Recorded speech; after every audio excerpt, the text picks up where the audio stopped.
Salam à tous, Baruch Hashem, Ashrenu, Matov, Chelkenu, Manaim, Goralenu. On a le scroll de continuer. Le Sefer, le jardin de la richesse, le guide pratique pour être un riche authentique. Et je vous rappelle que on est dans le chapitre sur le Cheshbon HaNefesh, l'introspection.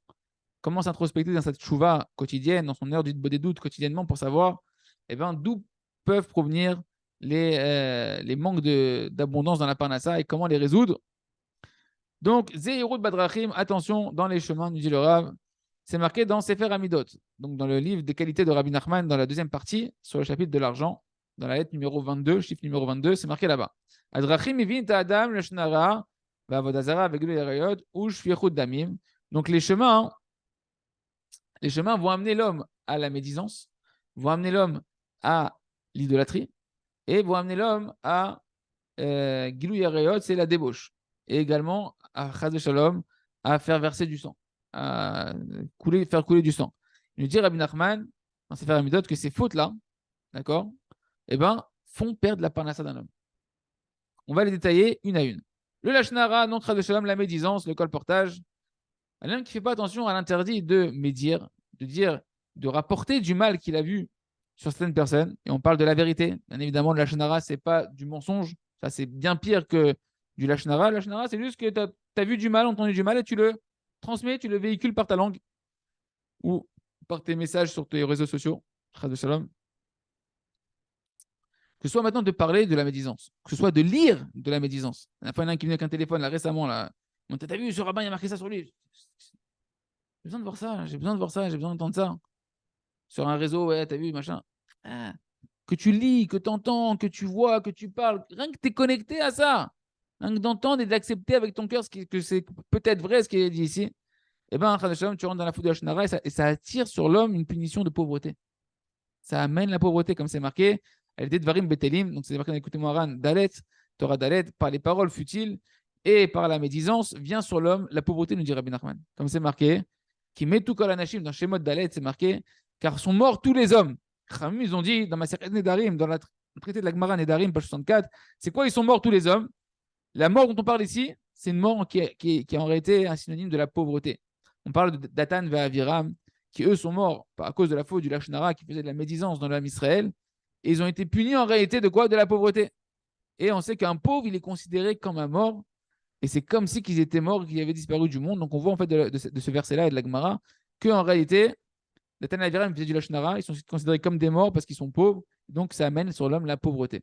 Donc attention, le Lachanara, une raison supplémentaire de faire des efforts sur le Lachanara et l'étude des halachot du Lachanara et de prier sur le Lachanara, c'est les problèmes de Parnassa. Autre point, c'est l'idolâtrie.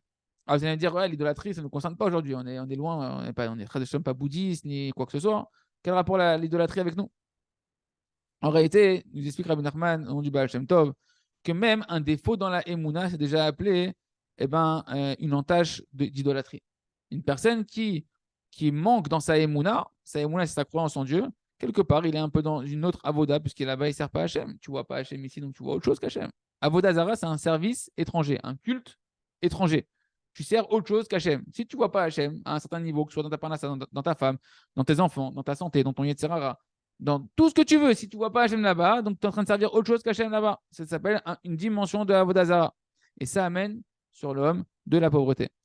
Ken. La Emouna, à la fois, en réalité, c'est le contraire de l'idolâtrie. Et quand un homme travaille sa Emouna, ce qu'on est en train de faire ensemble, ça attire sur l'homme de l'abondance, de la bracha, de la parnassa. Pourquoi? Parce que la foi, la Emouna, c'est la source de toutes les bénédictions. C'est Shlomo Améler qui était le roi d'Israël, le plus sage de tous les hommes, dont la richesse était extraordinaire. Il nous dit Ish Emunat Rav Brachot.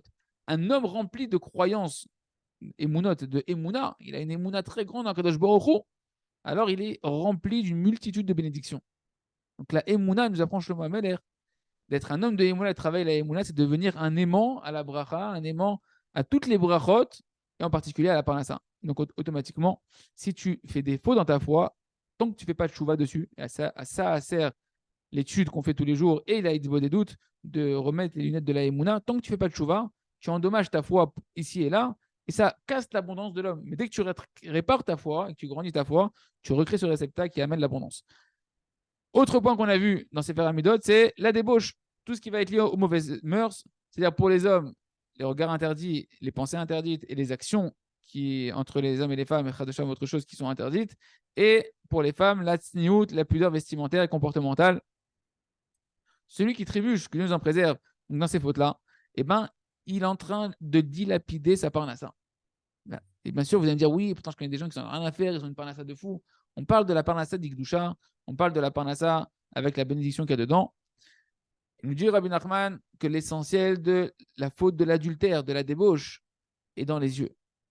On dit, ouais, j'ai rien fait, pourtant je suis que sur les statuts, je suis que sur les réseaux, etc. Il n'y a rien de pire aujourd'hui, il n'y a rien de pire que d'être sur les réseaux, de se montrer sur les réseaux.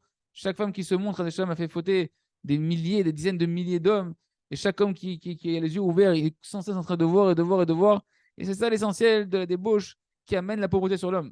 Lorsqu'un homme, il voit des femmes, il a les yeux ouverts, il ne fait pas de chouva sur ça, il ne travaille pas sur ça, alors il est en train de transgresser la faute de Gilouya Rayot, des mauvaises mœurs. Au même moment où il voit, rien qu'il voit. Okay? S'il va plus loin que les yeux. Et celui qui ne fait pas attention à la beauté des femmes, c'est-à-dire que pour lui c'est normal, on a des yeux, c'est pour regarder, etc. Chaz Shalom nous dit, d'aller écouter Moran, enseignement numéro 60, Rabbi Nachman, que ça amène l'homme à la pauvreté.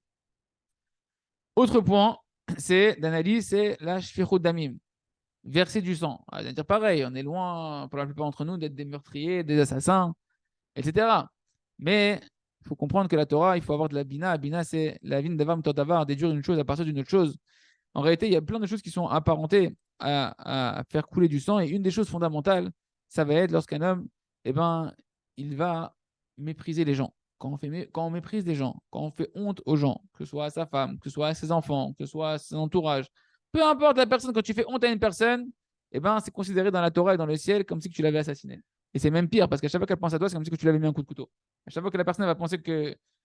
Rappelle-toi, quand quelqu'un t'a fait de la peine, à chaque fois que tu penses à lui, tu as l'impression qu'on est en train de te poignarder, et c'est une mort permanente tant que la personne n'a pas guéri de la blessure qu'elle a reçue.